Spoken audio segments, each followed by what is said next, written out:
বৃহস্পতিবার আগরতলা শহরে ট্রাফিক পুলিশের স্পেশাল ড্রাইভ চলে উত্তর গেট, আরএমএস চৌমুহনী, অরুন্ধতিনগর, আশ্রম চৌমুহনী এবং পোস্ট অফিস চৌমুহনী এলাকায়। রাজধানীর উত্তর গেট এলাকায় অভিযানে ছিলেন পশ্চিম ত্রিপুরা জেলার ট্রাফিক এসপি কান্তা জাহাঙ্গীর। তিনি জানান, গত 9 জুন থেকে ট্রাফিকের স্পেশাল ড্রাইভ শুরু হয়েছে। যারা ভুয়া নম্বর, উচ্চ আওয়াজ সম্পন্ন সাইলেন্সার এবং বাইকের নম্বর প্লেটে কারুকার্য করে রেখেছে তাদের আটক করা হচ্ছে। আজকে ট্রাফিক কর্মীরা অভিযানে নেমে 55টি যানবাহন ভুয়া নম্বর প্লেট সহ বিভিন্ন কারণে আটক করা হয়েছে। তিনি আরও জানান, এই স্পেশাল ড্রাইভের সফলতা মিলেছে প্রশাসনের। বিগত বছরের তুলনায় চলতি বছর যান দুর্ঘটনা কমেছে, 34% কমেছে দুর্ঘটনায় মৃত্যুর সংখ্যার হার।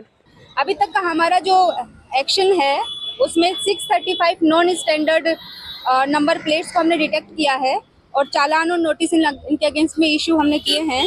26 मोटर बाइक्स को हमने सीज किया है और आज का जो हमारा एक्शन है उसमें हमारा 5 लोकेशन पर ये चल रहा है। नॉर्थ गेट में चल रहा है, आरएमएस चौमुहनी में चल रहा है, आश्रम चौमुहनी में चल रहा है, एडी नगर में और पोस्ट ऑफिस, यहाँ पे सब जगह पे एक साथ हमारा स्पेशल ड्राइव चल रहा है।